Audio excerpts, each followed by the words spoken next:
Former presidential candidate Ross Perot has passed away. The 89-year-old died early this morning at his home in Dallas following a battle with leukemia. He ran for the White House twice as an independent in 1992 and 1996. Perot was a billionaire who made his fortune in computer science services. He used millions of his own money in his campaigns and pushed to cut government deficits. In his failed 1992 run, Perot finished with nearly 19% of the popular vote. Larry Sabato joins us now from Charlottesville, Virginia. He's, of course, a presidential historian and the director of the University of Virginia Center for Politics. So, Larry, I want to start off, and I want to play for you a clip from Larry King Live, and it's from February of 1992, where Ross Perot actually outlines what it would take for him to run for president.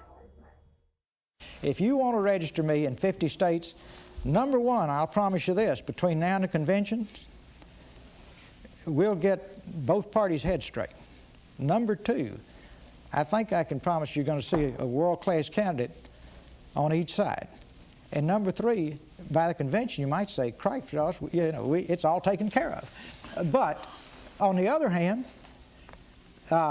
we're set. And if you're not happy with what you see, and you want me to do it, then I don't want any money from anybody but you. And I don't want anything but $5 from you, because I can certainly pay for my own campaign. No ifs, ands, and buts. But I want you to have skin in the game. I want you to be in the ring. Now then, God bless you all who have written me and called me. Talking directly to voters there. You know, Larry, you've joked about Larry King's show serving as the campaign headquarters for Ross Perot. How was he able to do that? Well, of course, it was a completely different era. It was really a pre-computer era. Most people weren't on computer. We didn't really have cell phones. This was the opportunity for a candidate to go over the heads of the network anchors and the print reporters and reach people directly. And of course, Larry King was all in favor of it because it drove his ratings through the ceiling. So it was a marriage made in heaven between Ross Perot and Larry King, and it worked.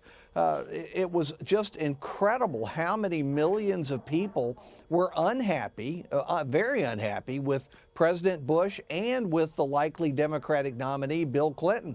So they signed up, and that was the genesis of the largest independent vote since Teddy Roosevelt ran as the Bull Moose candidate in 1912.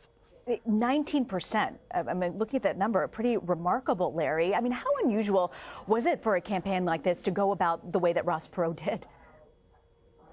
Oh, it was unprecedented. I mean, after all, Teddy Roosevelt was a former two-term president. Everybody knew Teddy Roosevelt. Ross Perot was known as a businessman, a billionaire businessman who had snappy one-liners and, some would say, simplistic views about key issues. Gee, who does that sound like, Rena?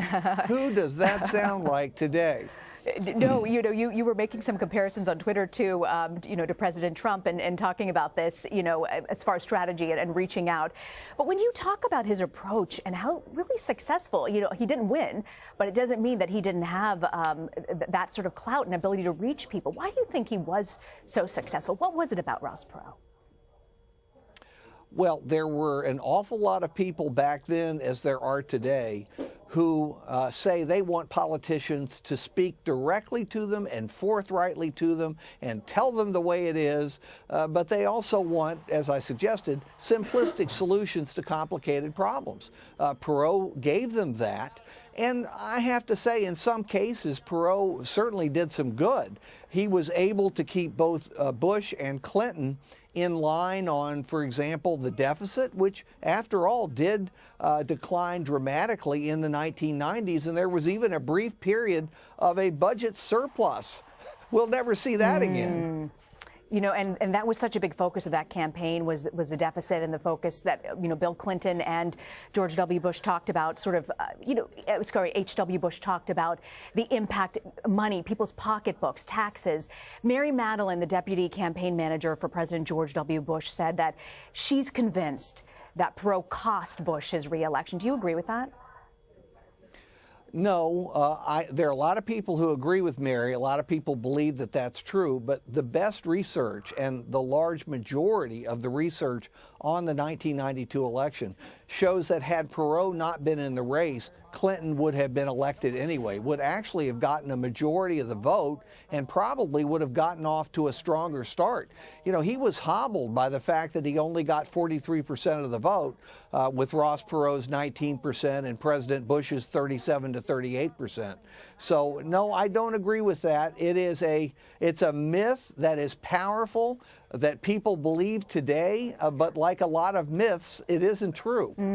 Glad you were able to debunk that. You know, after 92, Larry, and 96, his presidential campaigns, did he remain active in politics? What did he choose to do with his life in the last few years?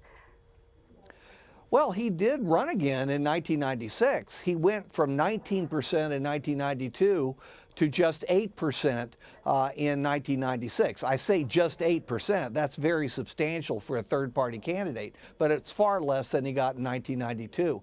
After 1996, he faded from politics. He went back into business. I think he had tired of it, and perhaps people had tired of him a bit. And what would you say, Larry, would be his legacy on American politics? His legacy was in breaking the mold, in showing people in and out of politics that someone could come from the outside and could confound both of the major parties, both of the major party nominees. And it took a while, but somebody else caught on to that too, and he's sitting in the White House today. Larry Sabato, thank you so much, Larry, for breaking down the life and legacy of Ross Perot.